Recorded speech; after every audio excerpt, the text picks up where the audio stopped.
জানিয়ে দিব এই মুহূর্তে আমাদের হাতে এসেছে বাংলাদেশের গুরুত্বপূর্ণ আপডেট সংবাদের শিরোনাম। শুরুতেই থাকছে রাজনৈতিক দলকে নিষিদ্ধ করে কোনো সমাধান হয় না বলছে বিএনপি নেত্রী রুমিন ফারহানা।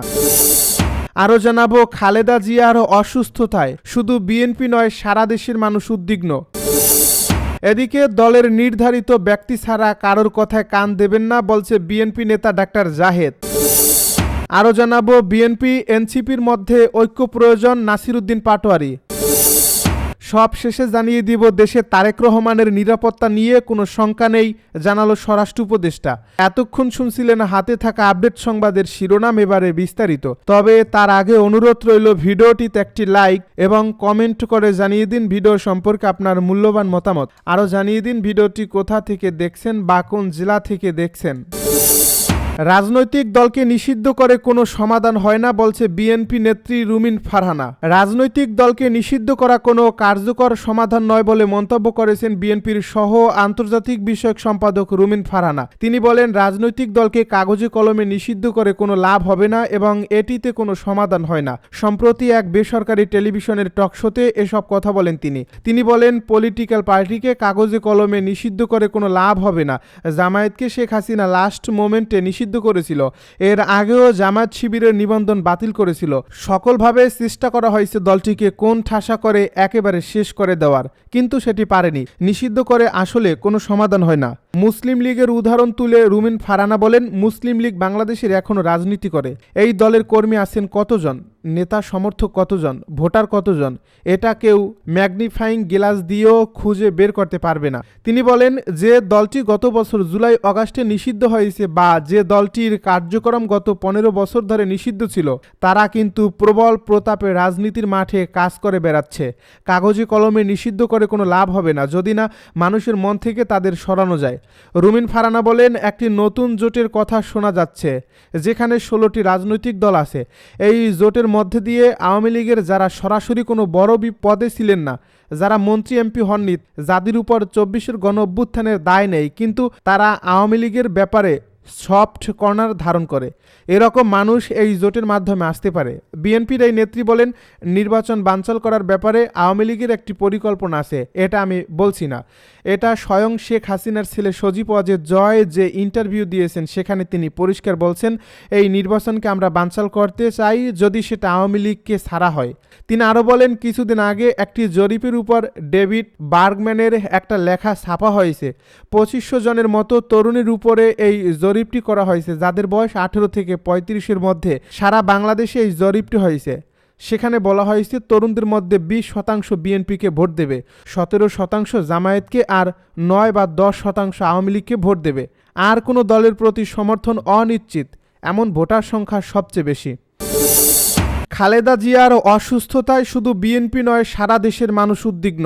বিএনপি চেয়ারপারসন বেগম খালেদা জিয়ার অসুস্থতায় শুধু বিএনপি নয় সারা দেশের মানুষ উদ্বিগ্ন বলে মন্তব্য করেছেন বিএনপির সিনিয়র যুগ্ম মহাসচিব রুহুল কবির রিজভী। তিনি বলেছেন, শুধু বিএনপি ও তার অঙ্গ সংগঠন নয় সারা দেশের সাধারণ মানুষ গভীর মনোবেদনা নিয়ে বেগম জিয়ার সুস্থতার জন্য দোয়া করছেন। মঙ্গলবার সকালে রাজধানীর শ্যামলীতে নিজ বাসভবনে পবিত্র কোরআন খতম ও সৎকায়ে জারিয়া হিসেবে ছাগল জবাই অনুষ্ঠান তত্ত্বাবধায়নকালে এ মন্তব্য করেন তিনি। এ সময় বেগম খালেদা জিয়ার জন্য সবাইকে যার যার নিজ অবস্থান থেকে দোয়া করার আহ্বান জানান তিনি। বহু ষড়যন্ত্র করে বেগম খালেদা জিয়াকে দেশ থেকে সরিয়ে দেওয়ার চেষ্টা করা হয়েছে দাবি করে দলের এই শীর্ষ নেতা আরও বলেন, দৃঢ় মনোবল ও সাহস নিয়ে সব সময় মানুষের পাশে ছিলেন বেগম জিয়া। দেশের গণতন্ত্র ও মানবাধিকার প্রতিষ্ঠায় বেগম জিয়া যে আপসীন ভূমিকা রেখেছেন তা বৃথা যাবে না বলেও মন্তব্য করেন তিনি। দলের নির্ধারিত ব্যক্তি ছাড়া কারোর কথায় কান দেবেন না বলছে বিএনপি নেতা ডাক্তার জাহিদ। রাজধানীর এভার কেয়ার হাসপাতালে চিকিৎসাধীন বিএনপির চেয়ারপারসন ও সাবেক প্রধানমন্ত্রী বেগম খালেদা জিয়ার চিকিৎসা সংক্রান্ত যে কোনো তথ্য পেতে দলের নির্ধারিত ব্যক্তি ছাড়া কারোর ব্রিফিংয়ে কোনো কান না দিতে গণমাধ্যমের প্রতি আহ্বান জানিয়েছেন তার ব্যক্তিগত চিকিৎসক অধ্যাপক ডাক্তার AZM জাহিদ হোসেন। মঙ্গলবার দুপুরে হাসপাতালের সামনে এক ব্রিফিংয়ে এই আহ্বান জানান তিনি। ডাক্তার জাহিদ হোসেন বলেন, আমাদের দলের পক্ষ থেকে জানানো হয়েছে আমাদের দলের সিনিয়র যুগ্ম মহাসচিব রুহুল কবির রিজভী ম্যাডামের স্বাস্থ্য ব্যতীত অন্যান্য বিষয়ে আপনাদের মাঝে মাঝে ব্রিফ করবেন। আমি ডাক্তার AZM জাহিদ হোসেন, দলের একজন কর্মী। আমি আপনাদের ওনার স্বাস্থ্য নিয়ে ব্রিফ করব। তিনি বলেন, এর বাইরে আপনারা অন্য কারো ব্রিফিংয়ের প্রতি কোনো ধরনের কান না দেওয়ার জন্য দল আপনাদেরকে অনুরোধ করছে। আপনারা যদি এটা মানেন, ফলো করেন, তাহলে আর কোনো গুজব ছড়ানোর সুযোগ থাকে না। গত 23 নভেম্বর থেকে এভারকেয়ার হাসপাতালে বিএনপি চেয়ারপারসন বেগম খালেদা জিয়া চিকিৎসাধীন। সেখানে পরীক্ষা নিরীক্ষায় ফুসফুসি ইনফেকশন ধরা পরে তার অবস্থা সংকটময় বলে বিএনপির পক্ষ থেকে জানানো হয়। এরপর গত বৃহস্পতিবার থেকে বেগম খালেদা জিয়াকে ক্রিটিক্যাল কেয়ার ইউনিটে নিয়ে চিকিৎসকরা নিবিড়ভাবে চিকিৎসা সেবা দিচ্ছেন। বিএনপি এনসিপির মধ্যে ঐক্য প্রয়োজন, নাসির উদ্দিন পাটোয়ারি। বিএনপি ও জাতীয় নাগরিক পার্টিকে গণতান্ত্রিক জাতীয়তাবাদী ধারার দুই শক্তি হিসেবে উল্লেখ করে দুই দলের মধ্যে ঐক্যের প্রয়োজনীয়তা তুলে ধরেছেন নাসির উদ্দিন পাটোয়ারি।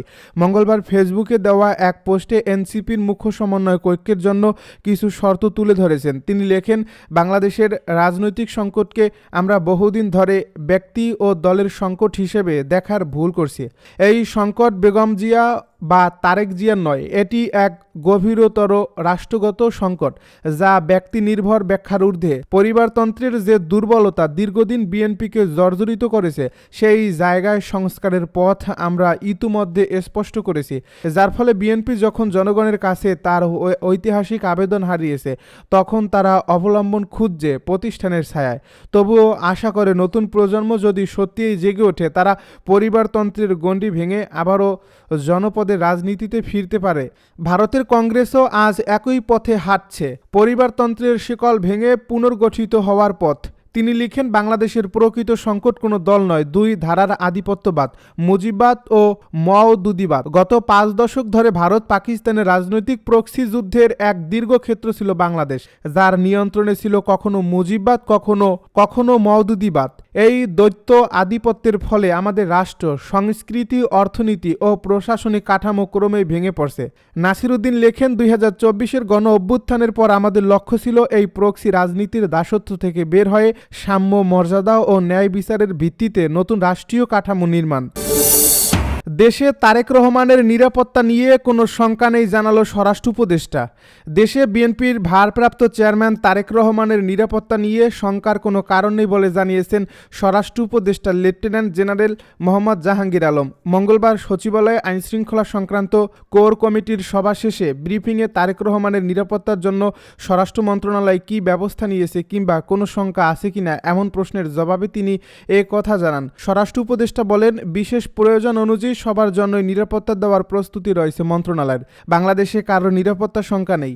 যার যে স্ট্যাটাস অনুযায়ী নিরাপত্তা প্রয়োজন সেই ব্যবস্থা দেওয়া হবে। স্বরাষ্ট্র মন্ত্রণালয় সবার নিরাপত্তায় প্রস্তুত।